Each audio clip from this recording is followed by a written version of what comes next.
Welcome to Flat Earth Debate Live. I'm your host Nathan Oakley, and if you are new to this channel, or you've not done so already, then be sure to subscribe, hit the bell notification icon and join button if you'd like to become a Nathan Oakley 1980 channel member and keep up to date with the Flat Earth Debate. If you would like to support the channel, there is a super chat that runs alongside each of these shows while they are live, and there's also a PayPal, Patreon, crypto and thanks button in the info box below the video. Most importantly, if you'd like to join the discussion, simply mute the page you are currently watching, then click the link in the info box below this video to join the panel and express your views on the nature of Earth. If you do join, please don't swear. If you do, you'll be ejected, and if you are, please don't try to rejoin the stream using sock accounts. You'll be warmly welcome back on the next stream. Please share the show on social media. Sharing the show obviously increases the live audience, but this in turn increases the chances of a more diverse panel, so please share the show on Facebook and Twitter. Now we are joined by Neil, D-Rose, 10th Man, and a whole bunch of people in Discord, so welcome one and all. Good morning, good morning. Hello.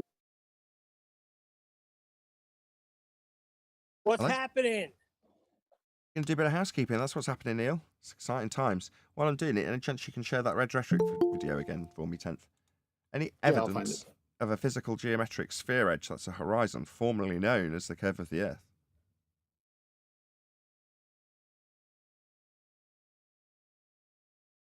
Hello? Just me, or am I talking to myself?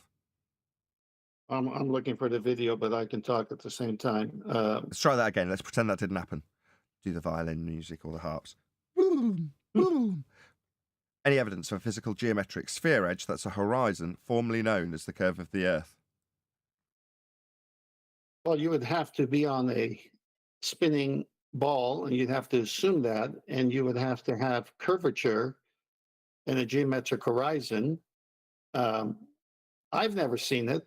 And when asked how they got it, they say, well, it's there, but we can't see it. And we know that it's underwater. So there's no evidence for it. It's just something you got to believe. If you want to believe, you live on the ball. It only exists in the maths below surface level.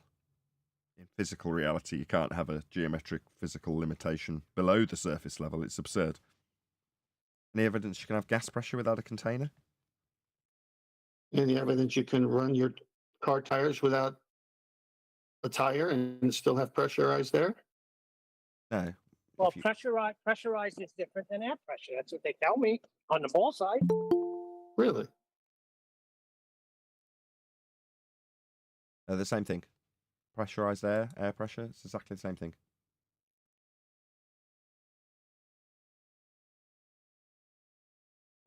Oh, hear me? Hey, Arwin.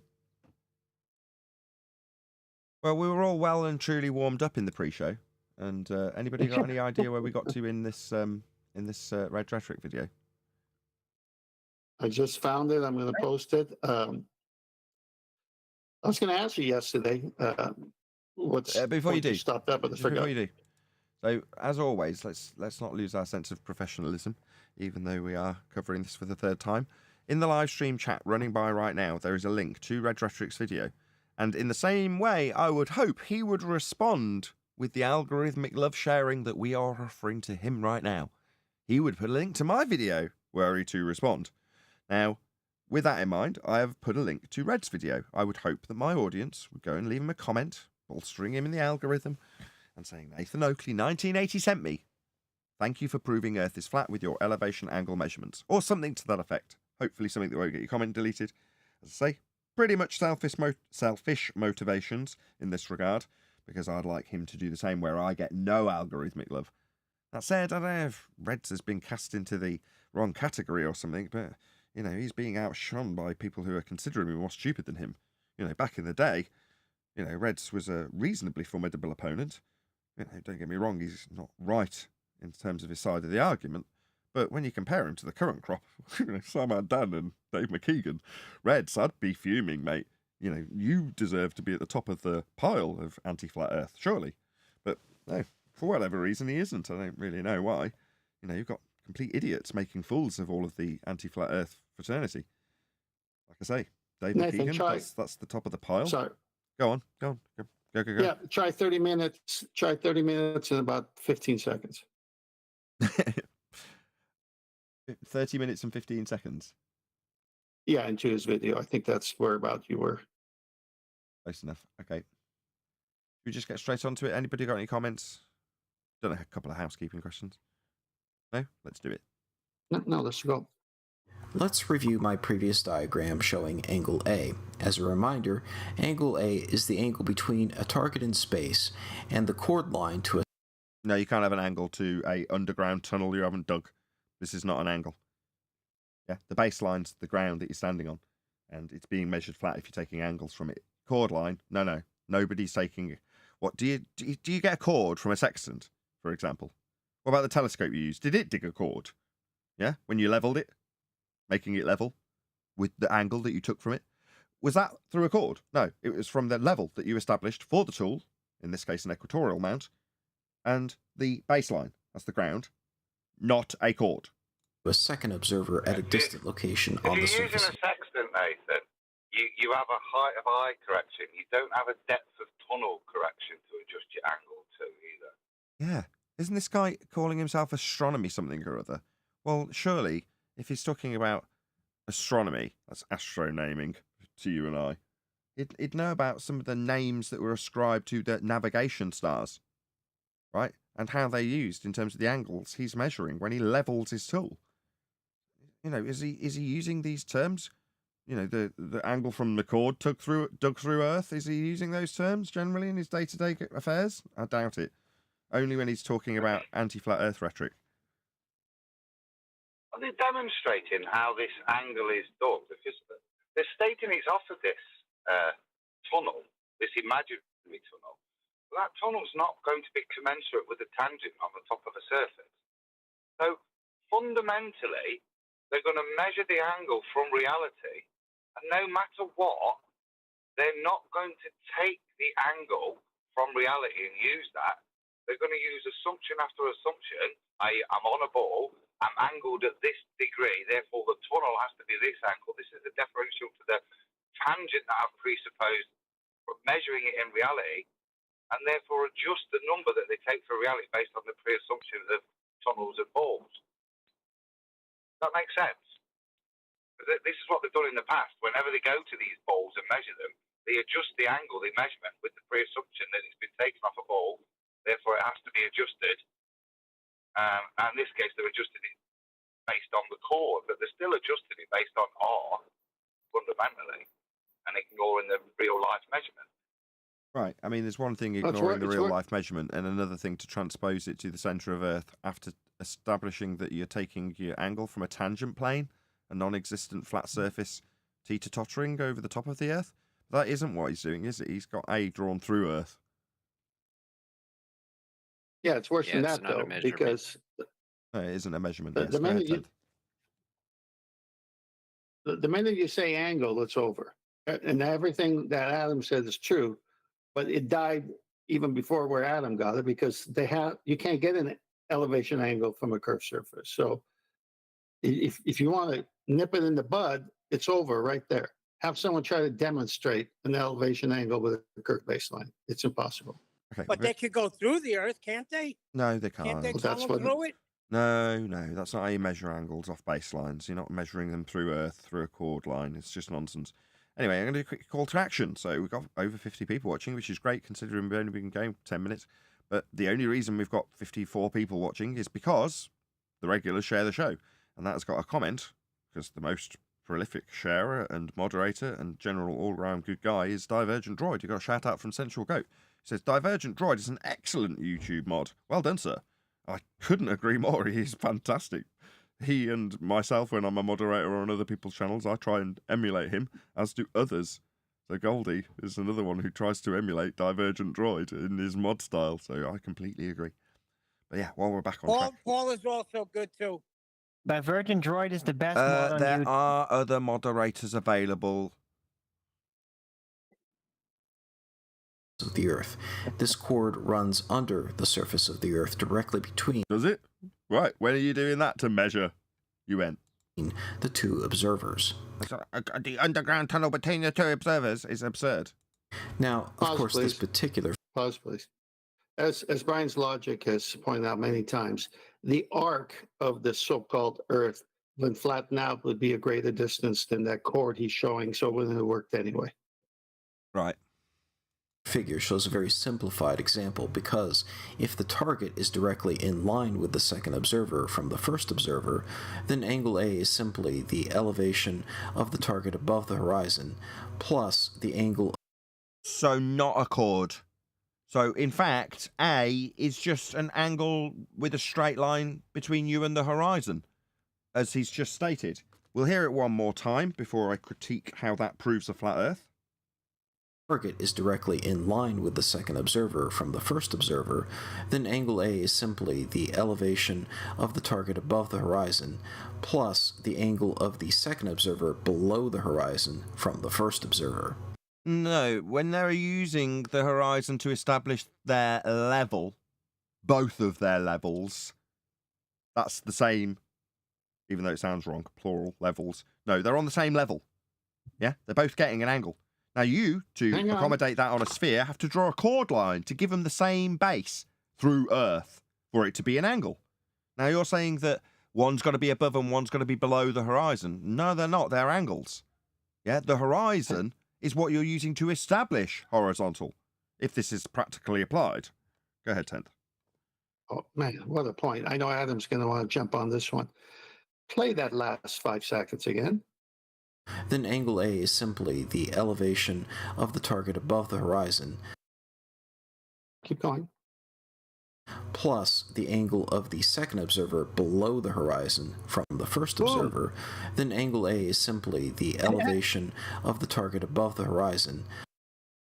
Boom, black swan. So the horizon is Earth curve, and the math must match. So that picture of the two oil platforms and the horizon Earth curve is beyond its limitation, therefore no globe Earth. But what he just said is that one guy is above the horizon, the other guy is below. Well, he means over the curve. He doesn't mean, right? So he just destroyed himself.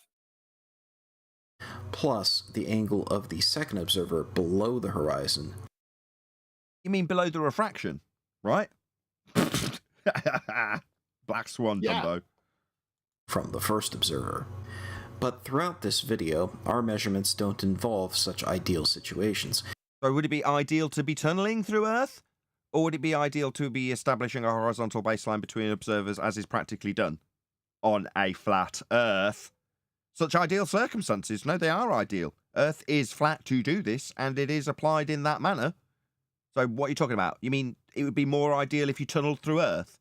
No, you're getting very confused about your idealistic tunnels through Earth to give you chord lines, when in reality you just establish a horizontal baseline. That's a flat Earth to do this. That's what's actually done. There's no need for anything more or less. But for you, what? It's not ideal because it's not tunneling through and forming a chord through a sphere? Yeah, that's a problem for you. Very much a you problem. We need to know how to calculate angle A. Hang on, Nathan. I've never read or heard a navigator using a sextant describe it in such a way. They need a circle of equal altitude. The height of eye is just your eyeball above the water line. And when it's on the water line, there is no correction needed, which means a flat baseline. And he's saying, well, this isn't an ideal situation. What does a sailor on a boat have other than the horizon and zero baseline? That's all he's got, and it works. Yeah, it's on screen now. This is how sextant works. Does this guy look like he's digging a chord through a sphere Earth? Or is he establishing his tool as being level? Like your telescope that you have to level, Dumbo? Yeah, he's establishing his tool as level with the horizon. That's how the tool works. He's not digging any chords and worrying about how non-ideal it is. I mean, he might have to do a dip correction because of his height above the ground that he's using to establish. Bearing in mind that Earth must be, it's a prerequisite, flat in order to do this. But for you, that's not ideal. Yeah, we know.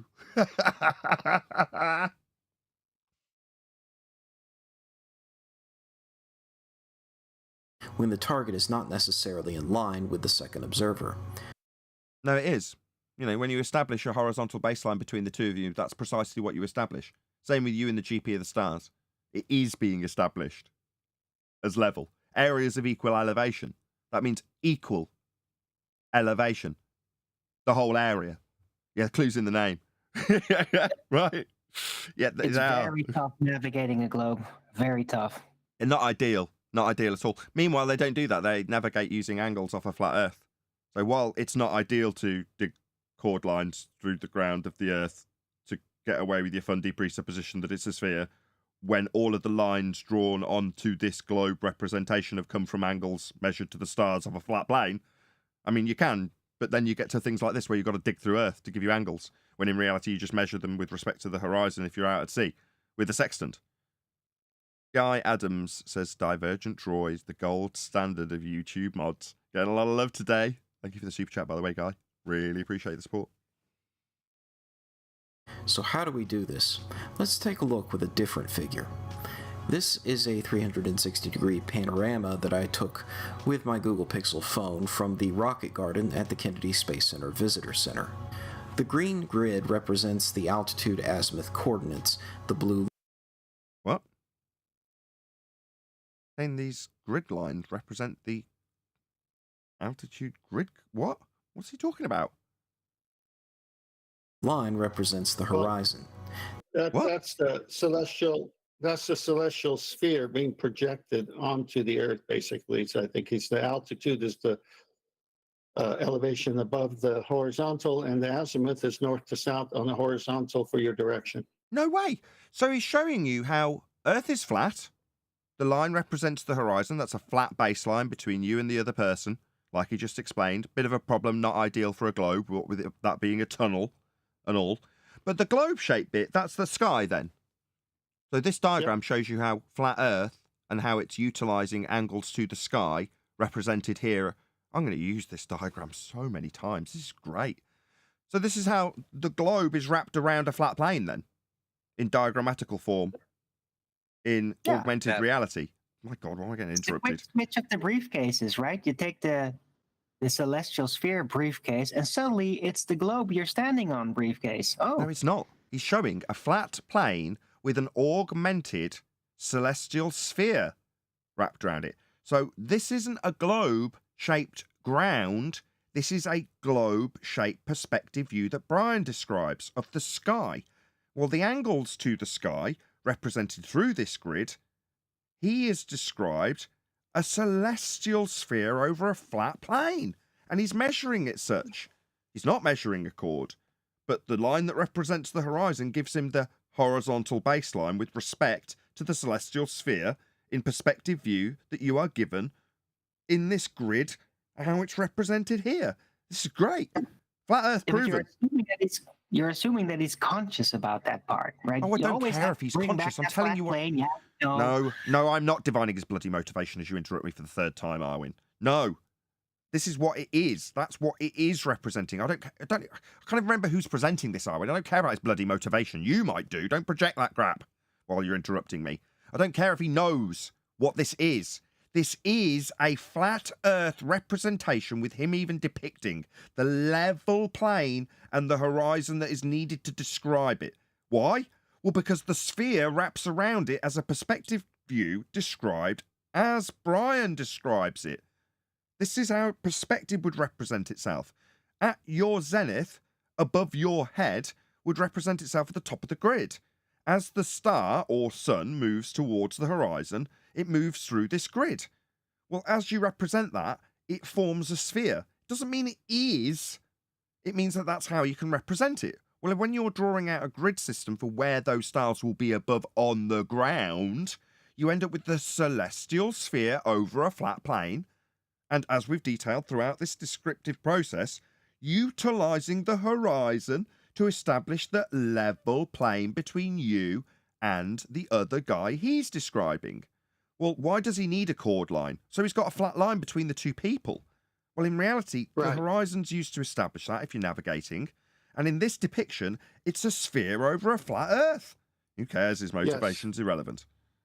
Yeah, Nathan, go to the two pictures I put in Master D, and you could obviously see what they're doing. Plus, if you go to any planetarium, it's the same thing. Yeah. So on this depiction, you've got the telescope sat looking out at the star. When we say the globe Earth is redundant, aka surplus to requirements, where's the globe Earth coming into this? It isn't. He's on a equatorial plane. That's a flat Earth. That's what he's stood. He's not stood on any of the map that's got a globe picture on it, is he? Well, when you use this surplus to requirement globe in this depiction, you and your telescope are on a flat plane looking through the globe Earth that's not needed or utilised in any way, out to the celestial sphere where the star resides in your field of view. Globe Earth, redundant, not used, surplus to requirements. Then you click back over to his representation of that first person. Well, in first person, what you end up with is the sky, with the globe of the heavens wrapped around with you standing on the flat plane, as depicted in this diagram with the telescope on it. Earth is flat. That's how it's measured, that's how it's navigated, and in celestial navigation, the best they can do is try and get this globe, as on screen now, somehow fudged into the process of measuring a flat plane with the stars wrapped around you with a perspective view. It's useless. The globe bit doesn't work. That's why it looks like it does in this. Because if you're going to even infer that it's used, you project out through the globe from the hell in the middle of it to the stars at the celestial sphere, as he's got drawn in this diagram. Shout out to Godzilla, who gifted 5 memberships. Thank you very much for the support. Check out there's going to be a few members' videos coming now. I've got this computer nice and functioning. I say me. I mean other people's hard-earned money. Smash the Super Chat and PayPal link to support this channel.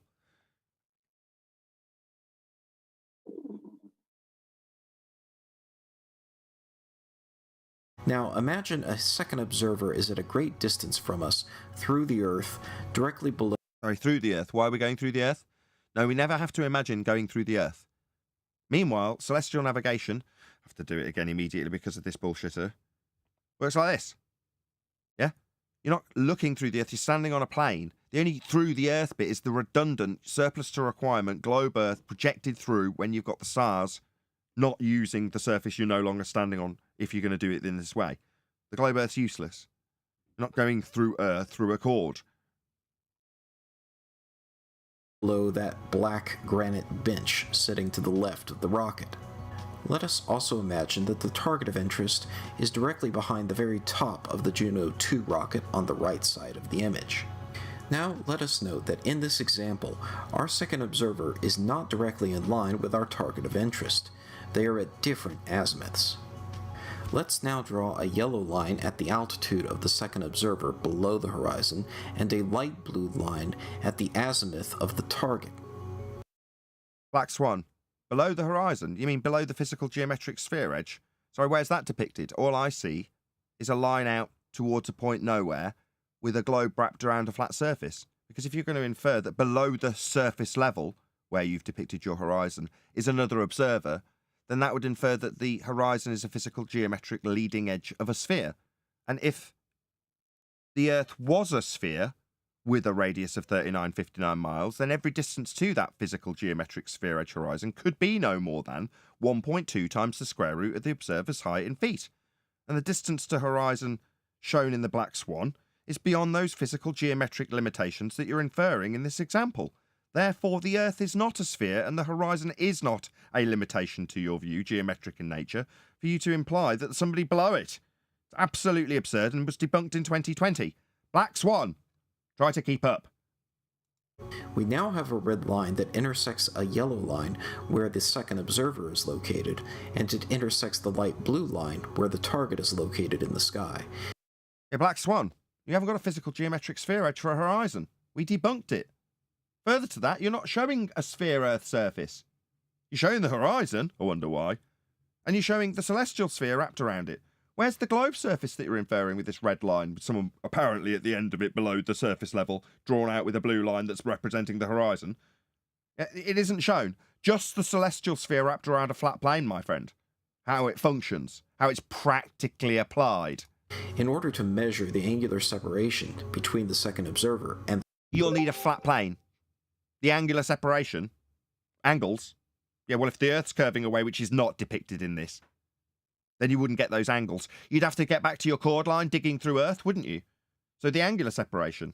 I'm thinking no, unless you've got a flat plane to get it from. the target, we need to know the length of that red line between where it intersects the yellow line and where it intersects the light blue line. Now, you might be tempted to think, doesn't that mostly look like a planar triangle? Do we really need to use spherical trigonometry to...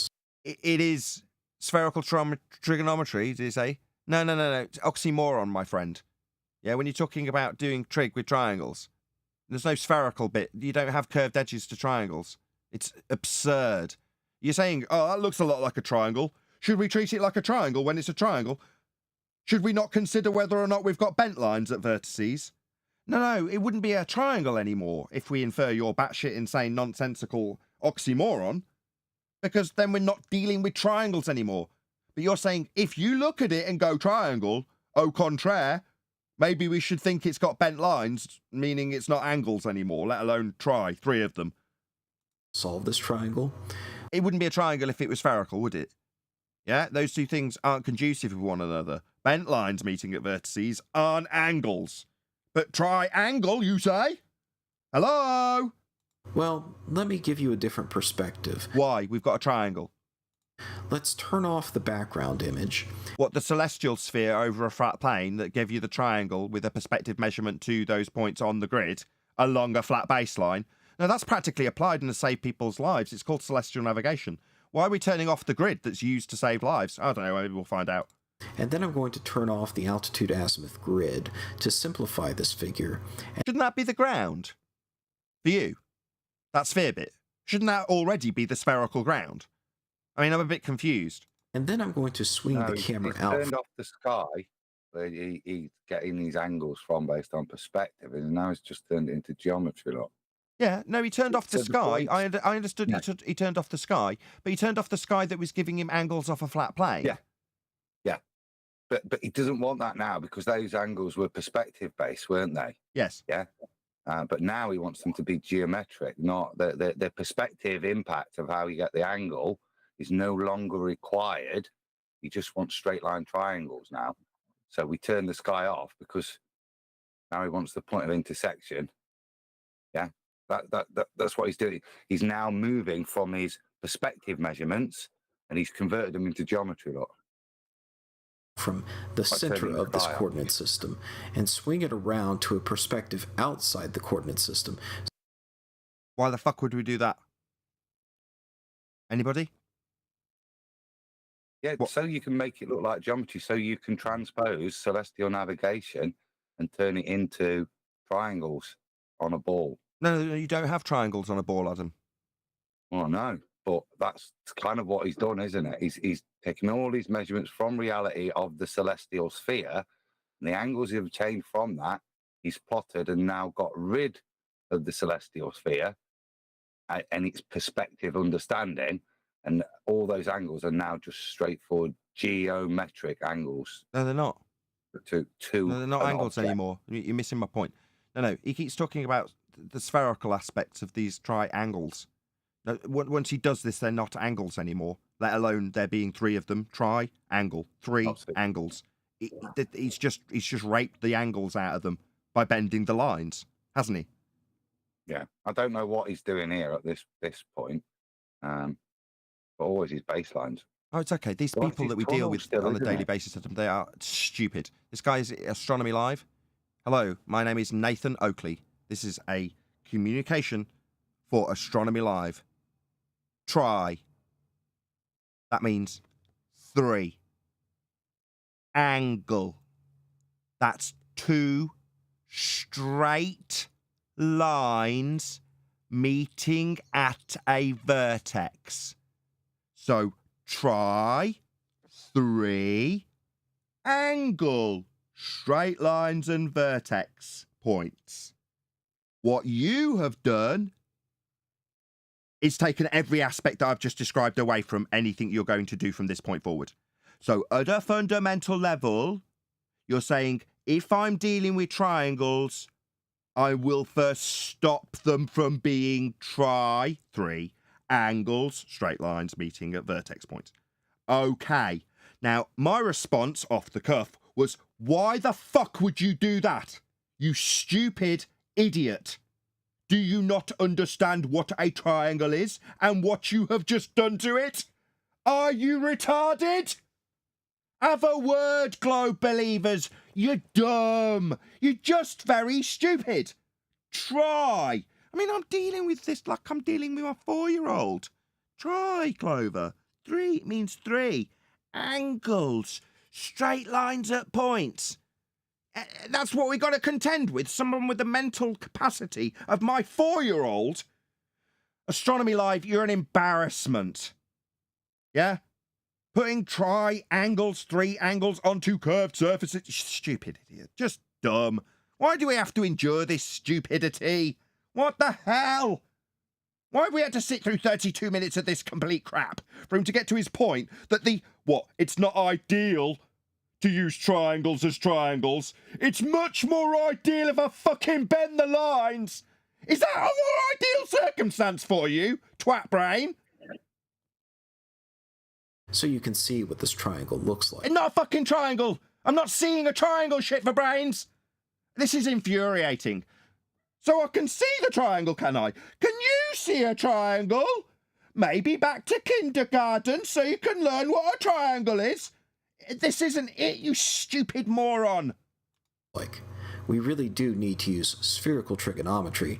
We really need to use spheres when we're dealing with 3 angle straight lines. What we really fucking need is lots of bendy circles for that. You are stupid, Astronomy Live. Like, dumb. It's an affront to me personally when I get called stupid as a flat earther to listen to this absurd shit with you drawing circles and saying the word triangle. You're thick. There's no other conclusion I can draw. To properly solve this To properly solve a triangle, we need circles. triangle. No. You're thick. Once again, from this perspective, From the circly perspective of non-triangles, what we are trying to find is stupid because you've no longer got any straight lines with vertex points. is the angular length How are you going to get that? The angular? The angular? What angular anything is there now? You stupid moron. My God. of the red line that connects The red line, the bent line, the angular what of the red line? How in unholy hell am I going to get an angle from this bent line ever?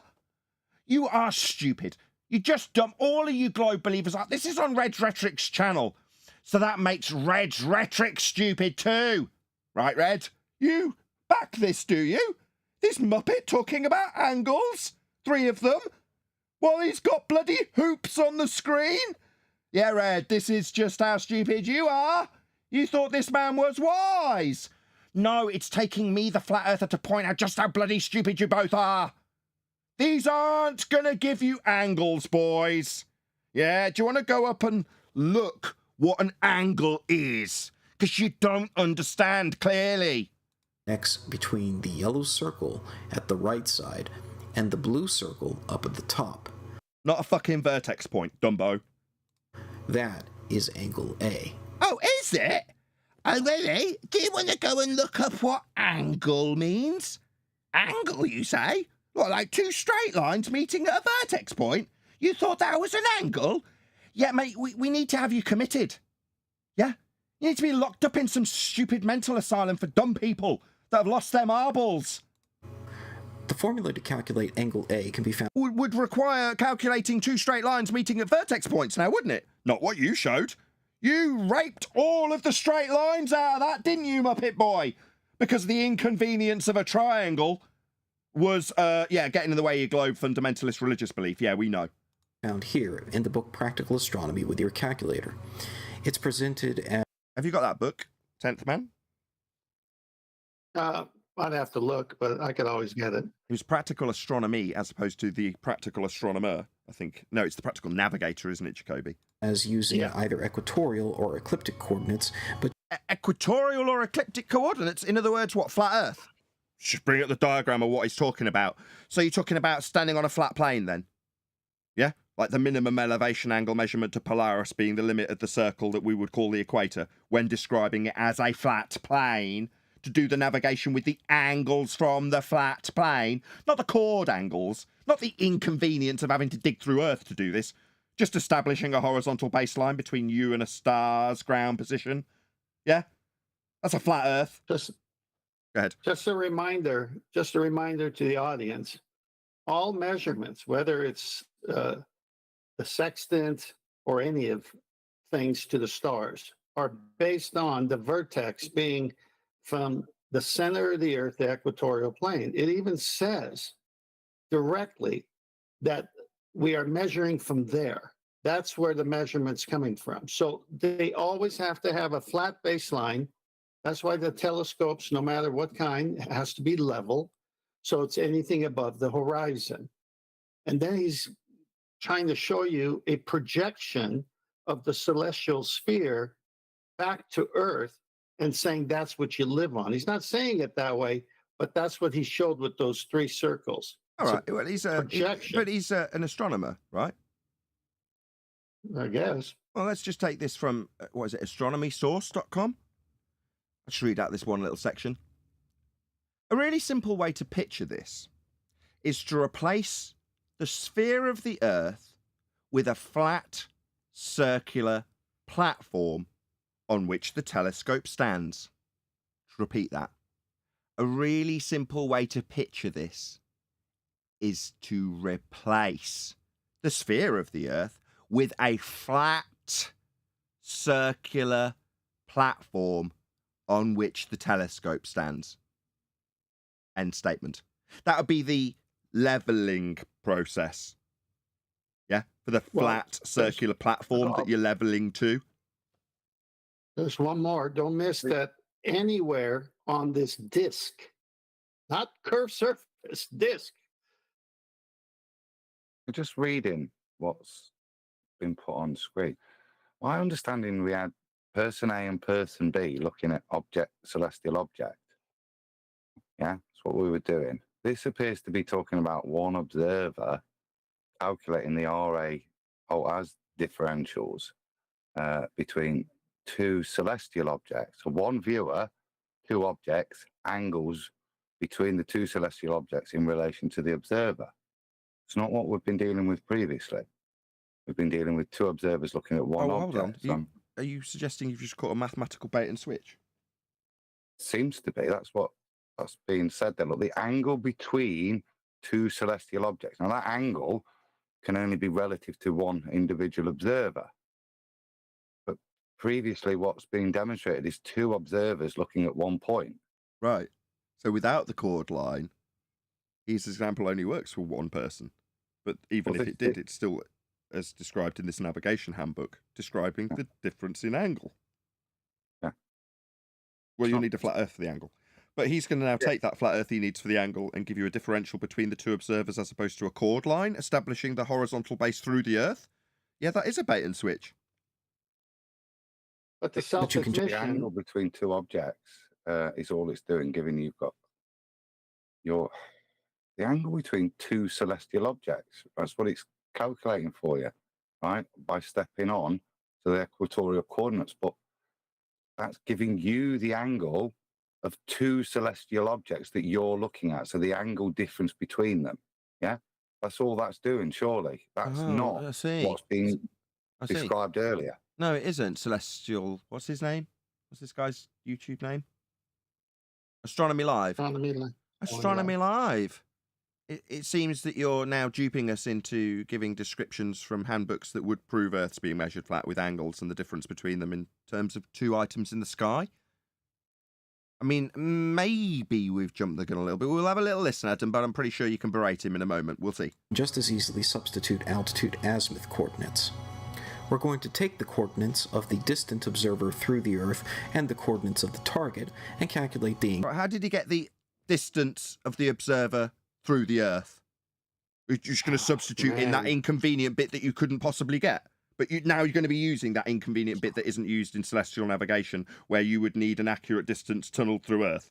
You're going to substitute in that you don't have. Nathan, Why Nathan, the F it's a do we do that? self-admission. It's a self-admission the curved surface would never give him the angle. So now the observer is through the Earth where he can have a chord line, which is a baseline. It's a joke. This thing is nonsense. Angular separation between them. This is how my spreadsheet calculates angle A directly, and it's used a few other places in my spreadsheets as well. For example, this is how we found the velocities of those satellites, by converting coordinates to geocentric coordinates and then finding the angular separation between geocentric coordinates at multiple points in time. I see. So in order to infer that you've got distances through the angle you measured, you took the angle you measured off a flat Earth and then inferred that the angle through which they moved, that would be the arc of the tool you measured them, was actually an orbital motion that they passed through. I see. How very intuitive. Returning back to our observation of Mars, my spreadsheet calculates angle A to be 58.3276 degrees. And now, once again, I pass the video back to you, Red. Take it. What did you achieve? Other than proving you're measuring these angles off a flat plane, because it's the only way you can acquire them, and then taking those angle movements through the protractor as you measure their angular separation, and saying that they're falling around a sphere Earth like the orbital mechanics that Kepler got you to beg the question of. No, that was useless. Is that really is that it? That what you've got to offer? I mean, what I really took away from that Astronomy Live was you don't understand what a bloody triangle is. Get away. Thank you, Astronomy Live, for that. For that what? So you're endorsing is swirly whirly triangles, 3 angles, straight lines meeting at vertex points. Hoops. Give you that, do the Reds? Yeah, you're just as big a clown as he is. Obviously, you're stupid too. Explanation. What of circular angles, thick as. To add to that, I would like to go over another way of finding angle A. Not off a sphere Earth, you won't. And that is with a program called GeoGebra Classic 5. I'm going to go out on a limb, never having heard of this program before, and say that it requires a flat Earth.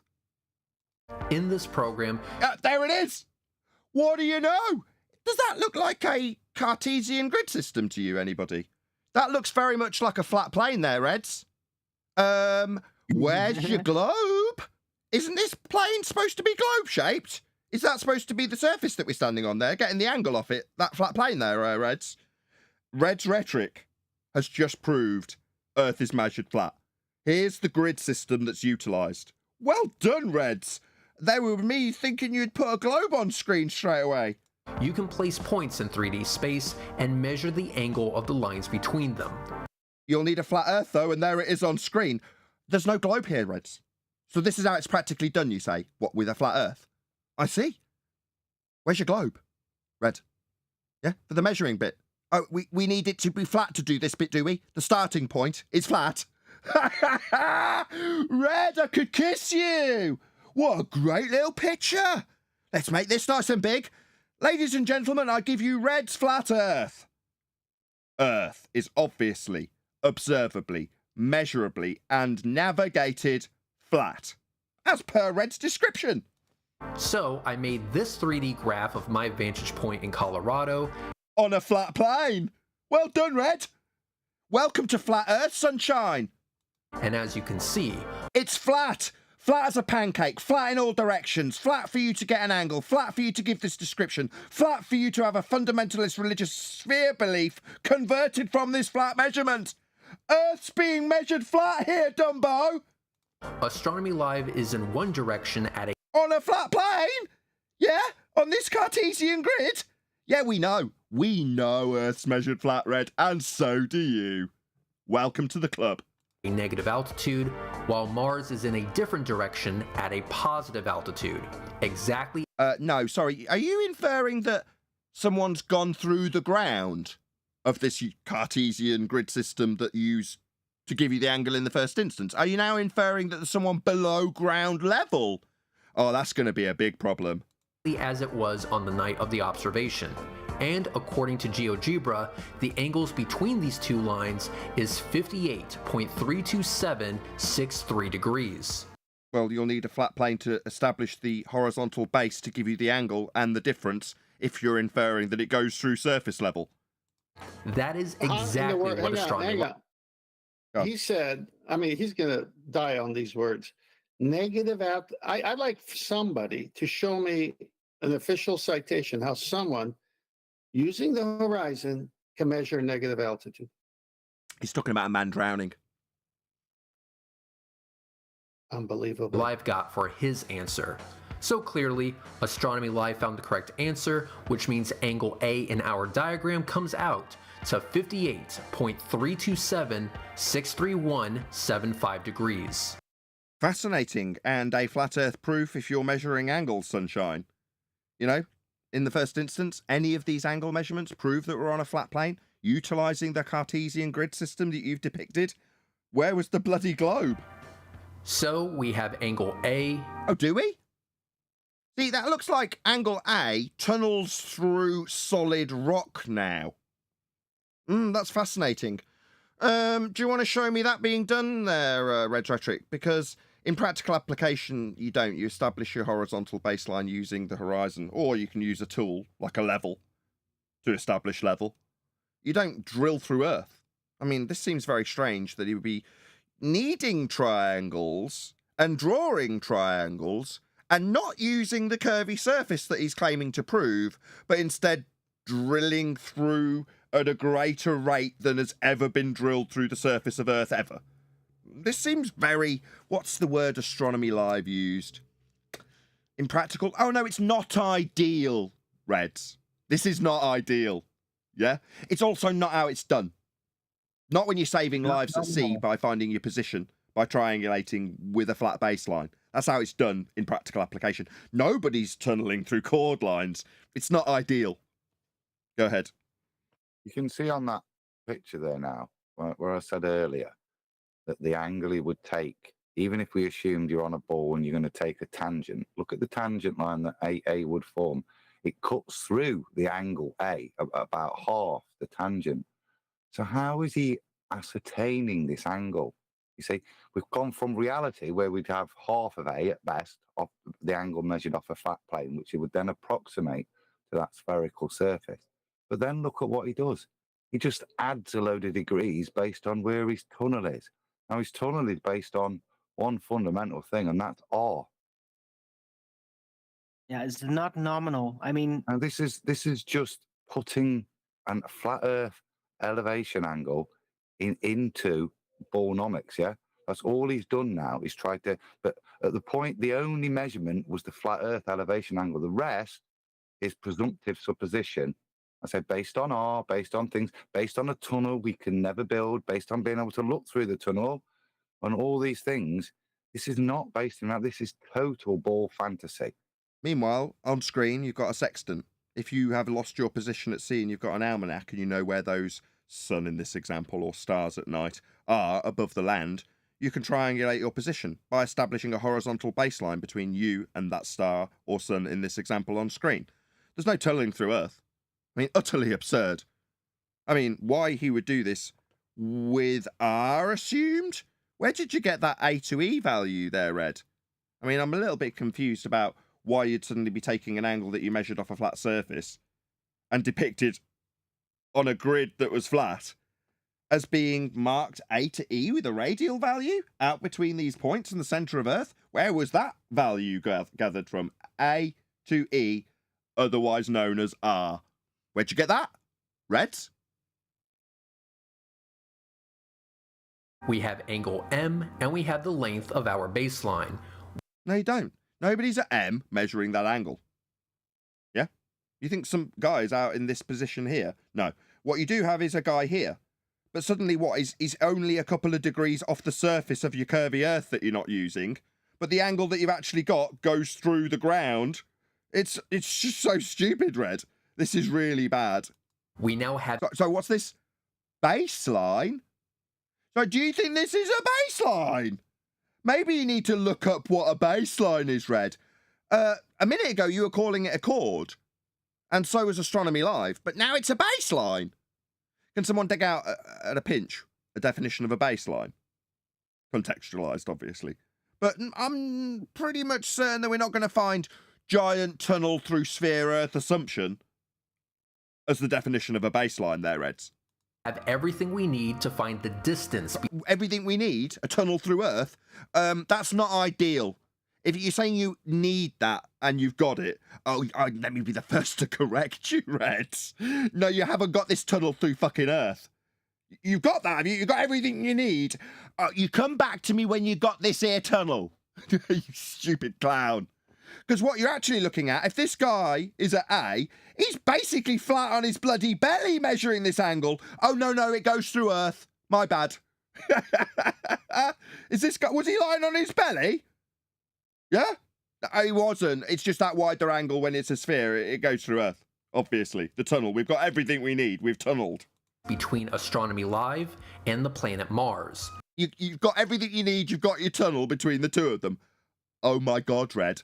I think if you repeat it, that'll give me another opportunity to point out how stupid it is for you to say you've got everything you need. You've got the guy on his belly measuring this angle that isn't the angle because it goes through the tunnel that you've made through Earth. It's not a giant inconvenience. It's not that it's not ideal. You've got everything you need.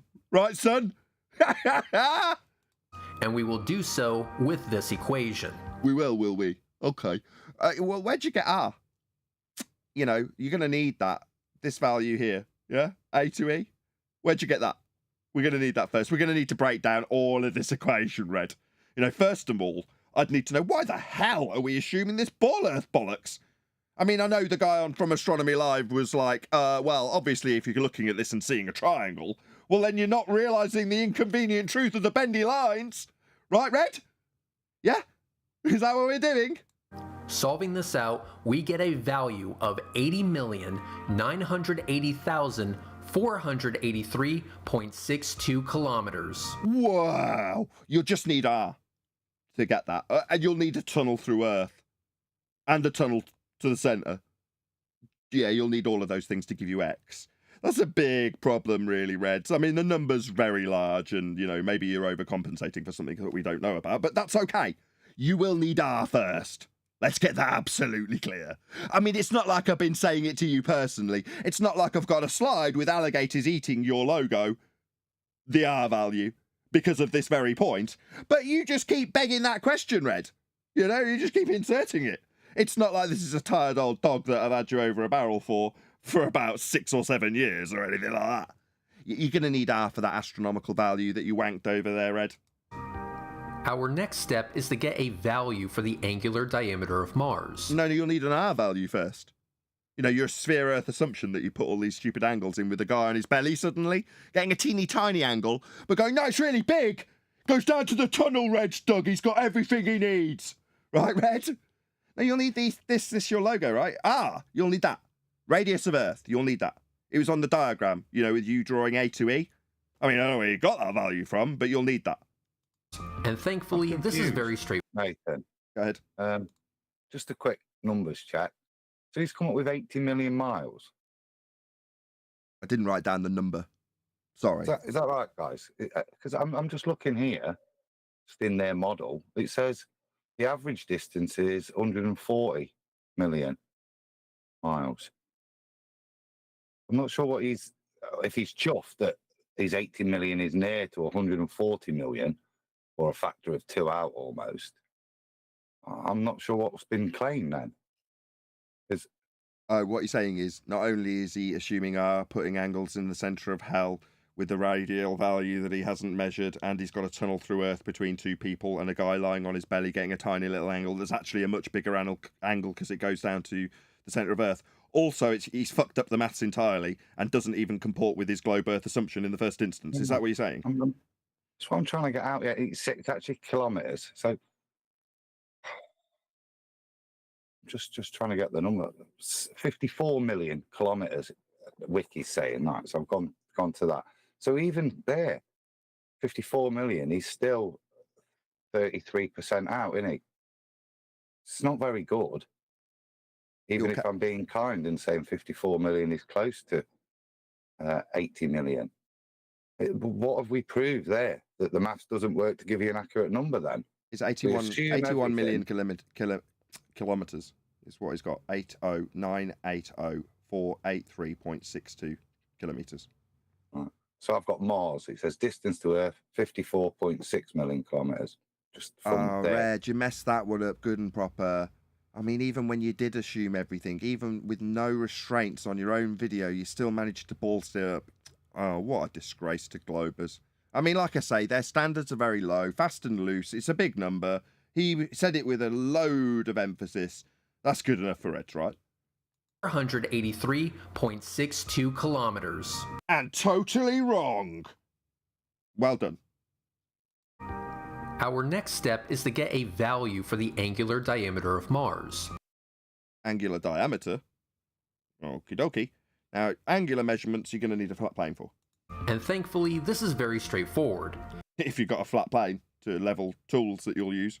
After we captured our first image of Mars, which had diffraction spikes, we removed the diffraction mask from the Nexstar 11 telescope. We also adjusted the exposure to make sure we could define Mars in the image. Well, after taking this new image of Mars, and with the scale already known from the previous capture... Sorry, what scale did you already know? Pretty sure that your scaling values were given to you by Kepler. His third law of interplanetary motion with an assumption made by Christian Huygens of Venus being Earth's twin. But you're saying the last capture gave you the scale? Really?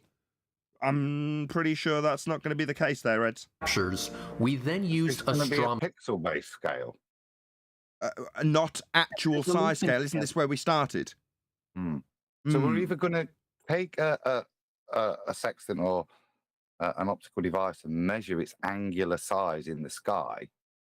Surely we're not going to take a picture and apply a previous scale from another picture to define what the angular size is from the picture. Yes, surely. yes, it seems so. I have to say it again. I've said it before. I'll end up saying it in the future. Reds, you're thick. It's a not actual size. Do you understand? Apparent size, meaning not actual size. But you've got the scale, have you? Really? Wow, Reds. Earlier, I incorrectly ascribed the description of, quote, formidable opponent. Oh, how wrong I was. Either I had rose-tinted glasses when I was far more ignorant than now, or your standards have slipped considerably. One is true. I don't know which. I'm probably going to go with the rose-tinted glasses. What I thought seemed intelligent because I was wowed by the big numbers was actually just you presenting incorrect big numbers. But not actual size changes. But you've got the scale, son. Okie dokie. Trigonometry to measure its angular diameter directly. This reveals... You're measuring its angular diameter directly, are you? You're getting the not actual size diameter directly? Okay. Righty-o there, Reds. You carry on there, son. You're doing a great job. That on the night of December 4th, 2022, Mars had an angular diameter... A not actual size diameter? ...of 0.00487,558 degrees. That would be a not actual size. A degree measurement, Reds. Are you really this stupid? Yes, you are. It was rhetorical. I realise he's not here.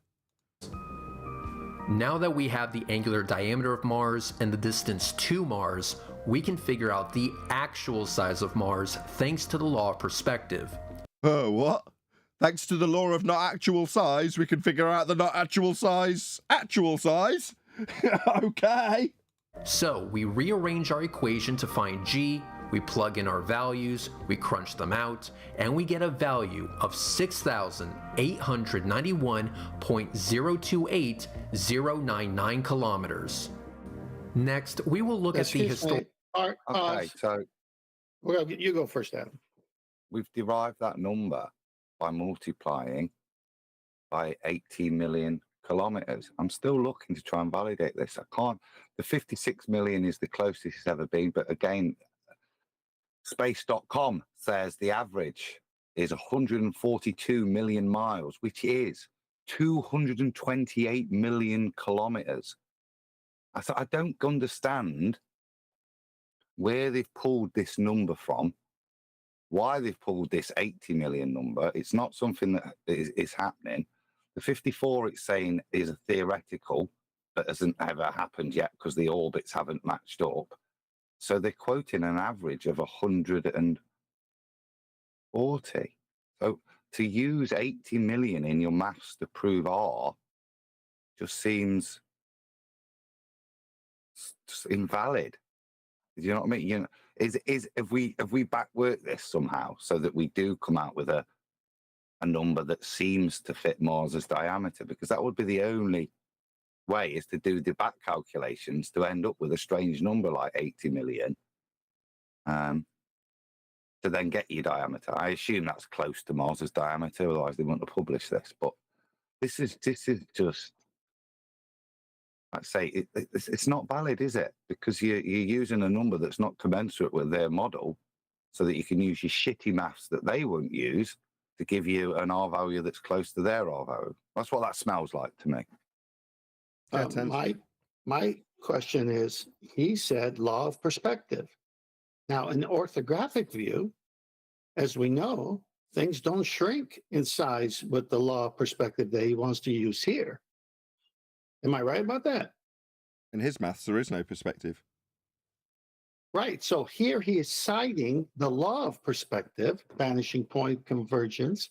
But when it comes to showing the orthographic view and the globe math that goes with it,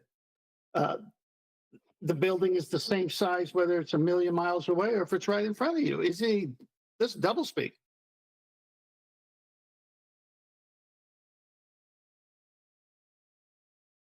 Historical data of Mars at opposition.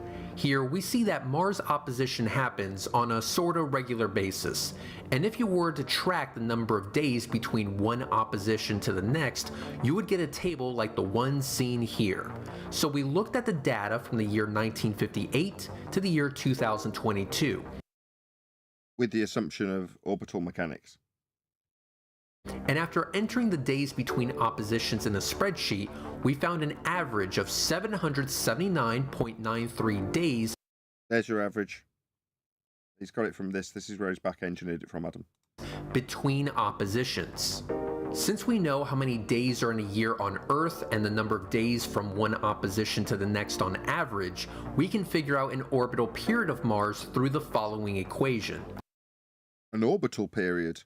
Hold on, were you measuring its angle? So the angle and the arc of the tool that it would move through has turned from the arc of the tool that you measured the difference in the sky to an orbital motion because Kepler. No other reason, just Kepler. Kepler says they're falling. Something. Go on. I got something. Sorry about that. It may be pedantic, but somebody just said he cited the law of perspective. Did he now? No. Where did he do that? No. I want to see it. I'm sorry. He mentioned it, but with no citation. But what I meant was he's referencing it when all the other times they don't want to reference it. So it's the whole doublespeak. I'd like to see somebody reference it. Is my Well, he point. But it's pedantic. You can move on.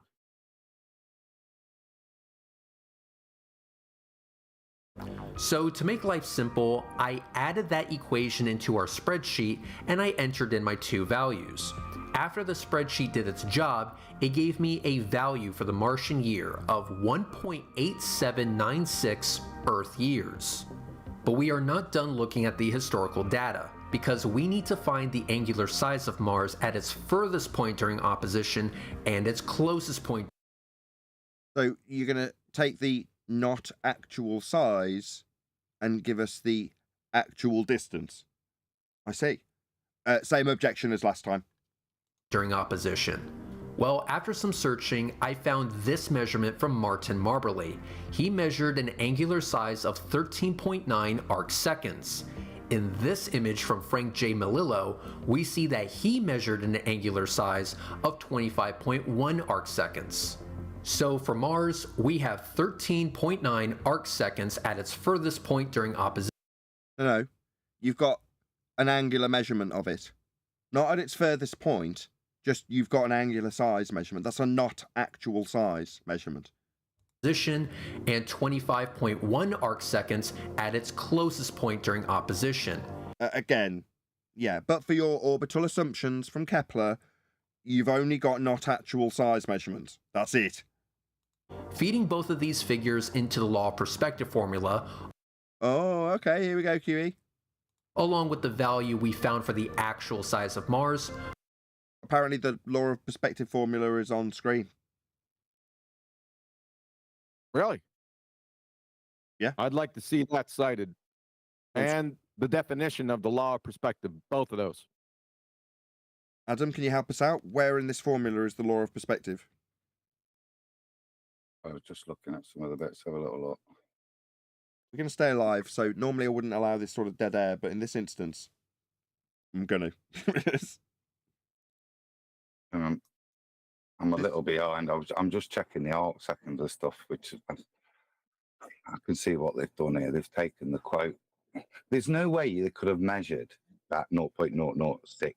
They had to just fudge the numbers to get it, which is what they've done. And I don't want to go into too much detail how they've gone that, but they've backworked it. So I've just gone and had a little look, and it is 0.00. It's outside of theirs, but the range is 0.006944, which is 25 arc seconds, which is the biggest.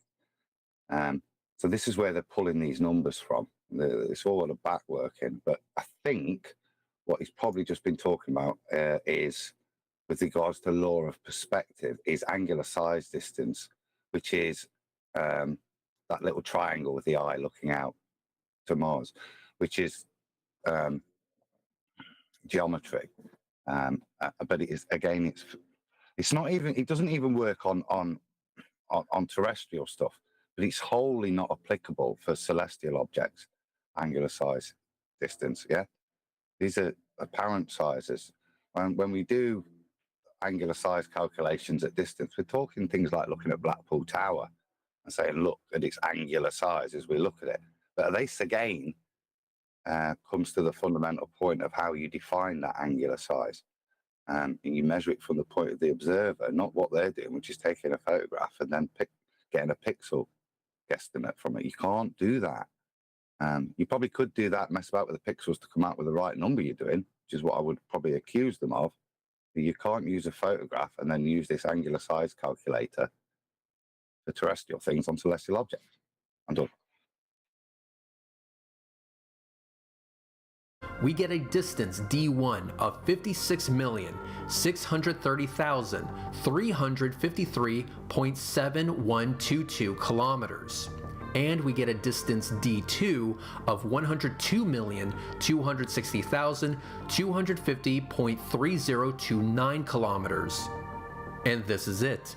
After all this work... Total nonsense. Not Yeah, actual sizes don't give you that. Go ahead, whoever those. Yeah, so this disagrees with what I've just researched. So they've got that 56 lot, still not the 80. They're going to try and get to 80, aren't they? But as I said, this 56, this from space.com saying that's not happened yet. It's not like every year it lines up with this. It's the summation of the orbits that the theoretical 56 should come out. So this claim in of itself, from what I've just read, is it doesn't happen. If you see what I mean, within the year, the perihelion and aphelion aren't necessarily occurring like that. In fact, the 56 one has yet to occur, is what the statement I just read. So this is, again, theoretical nonsense to, I'm assuming, to pull some kind of 80 million out. But I just want to quote it again. The distances, that's not what he's saying. They're saying the average distance is 140 million kilometers. So I'm not sure how they've taken that picture that's on screen to derive the D1 and D2 distances. Because that's assuming they're always in that synchronous space, isn't it? This is nonsense, yeah? Because what happens if Mars is over one side of the sun and the Earth the other? So these distances they're not real, are they? They're just the two differences on two theoretical orbits that don't ever match up to give you the two distances. Sorry, I'm kind of thinking We are this through on finally the fly. ready to find the distance to the Sun. We found that the orbital period of Mars is... So we found the distance to the sun. when we beg the question of orbits, 1.8796 Earth years. We also verified Kepler's third law thanks do we? What, when we assume orbits in the first instance? Circular reasoning much? So when orbits, we affirm orbits, because that's what Kepler's law is. Yeah? So you started with the orbits, looked at them through the mind's eye of having orbits, and then confirmed Kepler's orbits. I see. Yeah, that's called begging the question, otherwise known as circular reasoning. We've also forgot the initial disclaimers that they made with regards to Kepler's laws, that these orbits are elliptical, but we'll be drawing circles. And the on-screen stuff is based on circles. So just one R value, not a maximum and minimal R values. Good which point. Is what, Sorry, I jumped on the wrong thing, Adam. Yeah, so we confirmed the Kepler-based elliptical orbit. Oh, we didn't, did we? We confirmed them as circular, contrary to his elliptical ideas to confirm when Easter would be for the church. But we've confirmed them with circles, which aren't ellipses, when we begged the question of them. So it was just so he could say that if orbits, then orbits, when these aren't elliptical. Okay, gotcha, Reds, gotcha. Yeah, what a shower of shit. to Astronomy Live. So we can figure Let's just put sunglasses on, Kepler. You are such a dweeb. out a distance between Mars and the Sun in terms of Earth's orbital radius. If orbits, then orbits that aren't elliptical. Okay, gotcha. So to find this value, it would be the cubed root of p to the second. Therefore, the distance between Mars and the Sun in terms of Earth's orbital radius. Right. So this is confirming the orbits. So if we've got a confirmed orbital radius, you haven't. You've got Kepler's third law of interplanetary motion. Says it on the title of this. Right at the top there, Kepler's third law. Yeah? So a circular reasoning discussion on how you'll beg the question of Kepler's third law. Gotcha. Is the cubed root of 1.8796 to the second. This comes out to... Sorry, did you say I am the law? I said, why are they allowed to call it a law? Oh, fast and loose, Neil. When you're a globe believer, you can call dropping things an experiment. You can call garbage from Kepler at the behest of the church a law. Why not? 1.523069 times Earth's orbital radius. Okay, you'll need to know that then. Right, you'll need Earth's radius first, won't you? Because Earth's orbital period is based on Venus having the same radial value as Earth to give you the scaling values in Kepler's third law. So, yeah, for any of these numbers, you'll need Earth's radius. I did ask for it earlier. I think I've been asking for it for about 6 years from Reds. I mean, not recently. He's disappeared from my site because he knows I'll ask him for R. So, confirming the R-based for scale, third law from Kepler. I see. You're going to need R for that, though, aren't you, Reds? Quick shout out to Elvis Kafovic. He says, I guess you're going to have to kick out distance to the sun question from the housekeeping. I'm thinking no, Elvis. But I do really appreciate your support. Thank you very much indeed for the super chat. Sorry, someone was trying to get a word Hold in. on. Go ahead, Neil. Yeah, why don't they call it Kepler's third assumption of interplanetary motion? Why Neil, is it allowed to be called a law? You can have that. That is now yours. Neil Cosentino coined the phrase Kepler's assumption of interplanetary motion. Yeah. That's what it is. So let's rewrite this as 1.523069R, where R is the distance between Earth and the Sun. Based on scaling values given to you by Christian Huygens, after assuming the scales in Kepler's third law of interplanetary motion, which isn't circular, at the behest of the church, it was made elliptical. You haven't confirmed anything, you've just described your begging the question fallacy to your audience. And the distance we are trying to find. Trying to find it, you've already assumed it because you've got Kepler's third law and Huygens' assumption of an Earth that has the same R value as Venus. The orbital diameter of Mars would be 2 times that value. No, you'll need an R value for Venus and Earth. And of course, the orbital diameter of Earth would be dependent also on Earth's radial value. Be 2R. Really? So you'll need R? So this becomes our final equation. Now this is all bollocks. Nonsense from a religious fundamentalist zealot who thinks that his maths proves the world he's living in. In fact, the world he's living in is proved and confirmed by these maths. By the way, we're just going to ignore the elliptical bit. Just so we're all clear that Reds is incompetent when he says, we have confirmed the orbital motions of Kepler. Oh, really? Did you confirm the bit he added for the church when they needed to know when Easter was? These look pretty circular to me, Dumbo. But you're confirming he was right? With the elliptical bit excluded. Gotcha. Well done, wanker. You're thick as shit. 2 times 1.523069. But let's just keep babbling on with loads of numbers. R equals 2R plus D1 plus D2. Since we already have a value for D1 and D2, let's add them together. Our equation is now this. Oh, God, this Solving the left side, our equation becomes We're this. talking about R2D2. I want to hear this.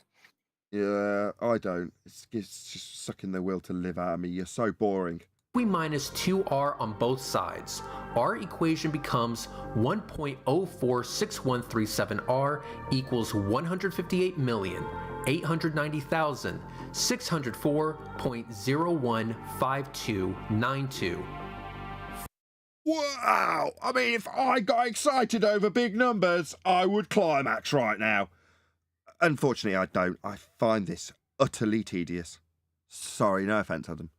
Finally, we rearrange to find R, and we get 151,883,157.2 kilometers. So, when did you get Kepler's third law of interplanetary motion confirmation and Huygens' assumption of the R-base value for Venus to give you scales and the R-base value for Earth, not measured, in the diagram with your tunnel? Did you get any of those things, Red? It's not like it's been an insignificant period that I've been asking you for it, but it's never a good a time to remind you of my asking now, is there? Any evidence of R, Red? No? No, just assuming it. Assuming that R is confirmed in the planetary motions that doesn't have ellipses in your example that's being confirmed by this, with your assumption intact, of R, that you haven't given me. I mean, last person I asked was Charles, Flat Earth Math. And he had to lie and say he never needed to assume R. It wasn't even required. Only to give several examples that assumed R, like you are doing here, Reds. So maybe you could punt up some of the R evidence I've been asking for? Maybe? No? No, moving on. I'll just assume it. We have just found the distance to the sun. No, you haven't, you stupid clown. We ask for it daily. If this was an actual evidence for the distance to the sun, you'd be rubbing it in our face. It wouldn't be a housekeeping question anymore. You'd be here punting this. No, you put it out to your channel. Yeah, to your Circle Jerk fundies. We'll respond to it without you being here, Reds. No worries. Maybe you'll get a bit triggered and come like Dell did. Maybe you won't. Maybe you'll do a response video and point out how it's perfectly acceptable to assume R and assume Kepler's third law of interplanetary motion and assume chord line tunnels through the surface of Earth that isn't conducive. You know, it's not entirely convenient when you're measuring flat planes. You know, you can respond to all those things.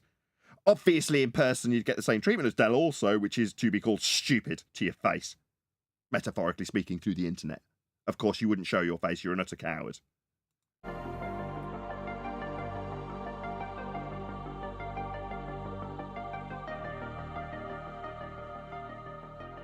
So did you just leave this number? Was it worth the 7 seconds of transition with this giant number on screen? Was it enough time for you to climax? Or for all the people watching to climax? You know, get the tissues away. We'll leave it on a little bit longer.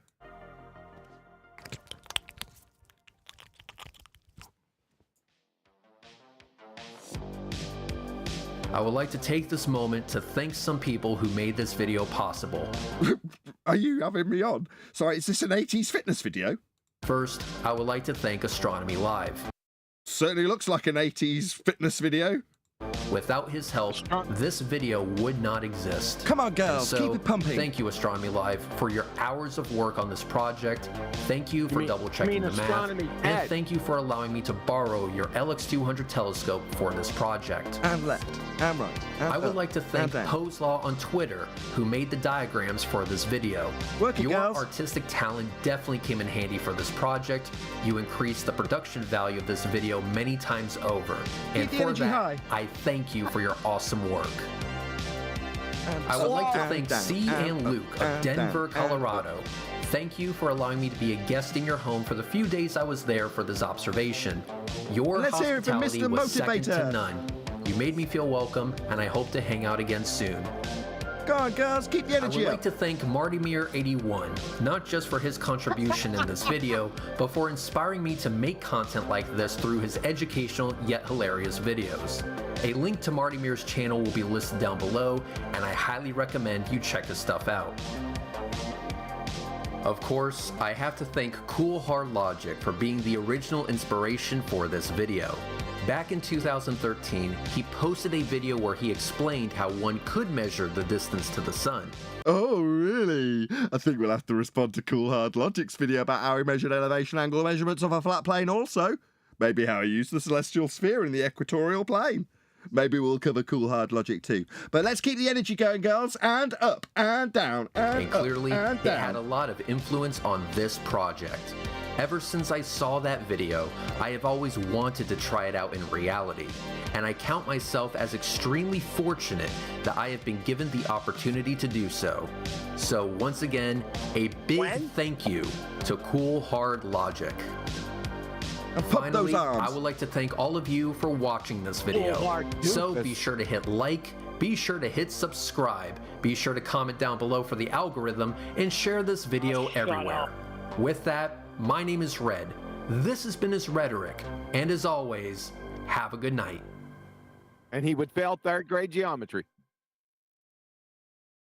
When did he try it out with reality? I'd like to know when. I enjoyed it. I feel physically refreshed. I feel motivated. Well, he did it with his Celestial BR5496 Foxtrot Celestron L20 telescope. Didn't you hear him? Oh, it was quite moist now. I've got to be honest. Shout out to Elvis Kaforgic. He gives me a super chat with the sticker on it and no words. Just keep it up, it says. No, it does have words. Keep it up. Thank you for the super chat. Really appreciate the support. Right, any comments? We're going to the Yes, action. Red loves his nomenclatures. Did you listen to him throughout the video? That's what was cracking me up. His BR549 Celestron 11 explosive space modulator telescope. you hear how he did it every single time. Like it provides some veracity to his third grade loss of acumen in geometry. Well, it does. His radius values get to 0.000567. Yeah, that makes a big difference. You got elevation angles from a curved baseline, sunshine, in the beginning. You're toast. You and astronomy dead would fail. Literally. Intro to third grade geometry. Thanks. And with that, I'm going to say if you are watching this on either Nathan Oakley 1980 or Nathan Oakley premiering streams, then stay tuned, as there will be an after show to follow.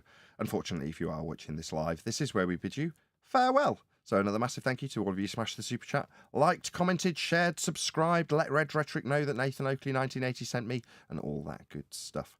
Obviously, another massive thank you to today's Discord and G+ panels for making today's live show possible. I've been Nathan Oakley once again. Stay tuned if you're watching on an after show, and I will see you all in the next video.